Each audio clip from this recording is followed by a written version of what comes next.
आद्य क्रांतिगुरू लहुजी वस्ताद साळवे यांनी क्रांतीची ज्योत हजारो मनात पेटवली असं सांगून उपमुख्यमंत्री देवेंद्र फडणवीस म्हणाले की क्रांतिगुरू लहुजी वस्ताद यांनी शस्त्रानं पारंगत वीर तयार करण्यासाठी देशातील शस्त्राचं प्रशिक्षण देणारी पहिली शाळा काढली, म्हणून त्यांना आद्य म्हटलं जातं.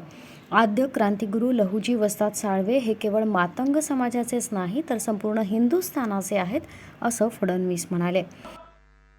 आरटी देखील तयार झाली. दादांनी त्या ठिकाणी आपल्या भाषणामध्ये आरटीची घोषणा केली. आरटीची तयारी झाली. एवढंच नाही तर माननीय मुख्यमंत्र्यांच्या नेतृत्वात सातत्याने मातंग समाजाच्या माध्यमातून जी मागणी होत होती की आरक्षणाच्या संदर्भात आमच्यावर अन्याय होतो आणि त्यामुळे त्या संदर्भात ब करण्यात यावं याचा अभ्यास करण्याकरता समितीही नेमण्याचं काम हे आपल्याच सरकारने, महायुतीच्या सरकारने या ठिकाणी केलं आहे. आणि एवढंच नाही तर आपल्याला माहिती आहे, ज्या लोकशाहीर अण्णाभाऊ साठेंनी क्रांतीचा विचार विदेशापर्यंत नेला, ज्यांचा पुतळा रशियामध्ये उद्घाटित करण्याची संधी मला मिळाली, चिराग नगरमध्ये त्यांचंही स्मारक झालं पाहिजे. मागच्या काळात आपण ते काम म्हाडाला दिलं. काही अडचणी होत्या पण त्या सगळ्या अडचणी दूर झाल्यात.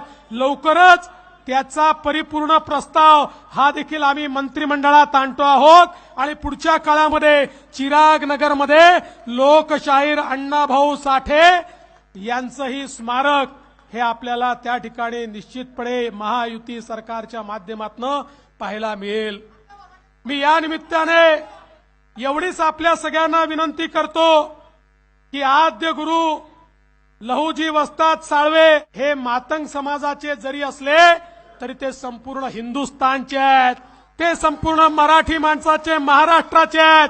त्यामुळे आपण त्यांना सीमित न करता ज्या माणसाने आम्हाला स्वराज्य शिकवलं, ज्या माणसाने स्वातंत्र्य काय हे शिकवलं, त्या माणसाच्या प्रती आम्ही सगळे सदैव नतमस्तक राहू. आणि म्हणून आज ही संधी मिळाल्याबद्दल आपल्या सर्वांचे मी मनपूर्वक आभार मानतो. मुख्यमंत्री एकनाथ शिंदे यांच्या हस्ते आद्य क्रांतिगुरू लहुजी वस्ताद साळवे यांच्या स्मारकाचं आणि उरुळी देवाची येथील नगररचना परियोजनेअंतर्गत विकास कामांचं भूमिपूजन करण्यात आलं. स्वातंत्र्य लढ्यामध्ये महत्त्वाचं योगदान देणाऱ्या आद्य क्रांतिगुरू लहुजी वस्ताद साळवे यांचं स्मारक तरुण पिढीला ऊर्जा देणारं ठरेल असं प्रतिपादन मुख्यमंत्री एकनाथ शिंदे यांनी केलं.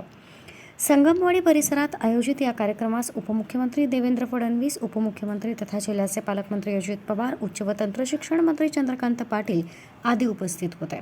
छत्रपती शिवाजी महाराजांच्या पराक्रमाचा वारसा पुढे नेणाऱ्या आद्य क्रांतिगुरू लहुजी वस्ताद साळवे यांचं भव्य स्मारक उभारलं जात असल्याबद्दल आनंद व्यक्त करून मुख्यमंत्री शिंदे म्हणाले की क्रांतिगुरू लहुजी वस्ताद यांच्या आदर्शानुसार चालणारं सरकार असल्यानं सर्वसामान्यांसाठी अनेक प्रकल्पांचं उद्घाटन करण्यात आलं आहे. मातंग समाज प्रामाणिक आणि कष्टाळू आहे, दिलेला शब्द पाळणारा आहे. बार्टीप्रमाणे आरटीची स्थापना करून सर्वसामान्य माणसाला न्याय देण्याचं कार्य केलं आहे. त्यामुळे मातंग समाजातील मुलांना आता उच्च शिक्षण घेता येईल. स्पर्धेच्या युगात या समाजाला इतर समाजाच्या बरोबर विकासात सहभागी करून घेण्यासाठी शासन कटिबद्ध आहे. शासनानं नुकत्याच सादर केलेल्या अर्थसंकल्पात गड किल्ले महापुरुषांच्या स्मारकासाठी तरतूद ठेवली आहे. नव्या पिढीला महापुरुषांच्या कार्य बलिदानापासून प्रेरणा मिळावी यासाठी स्मारकं उभारण्यात येत आहे.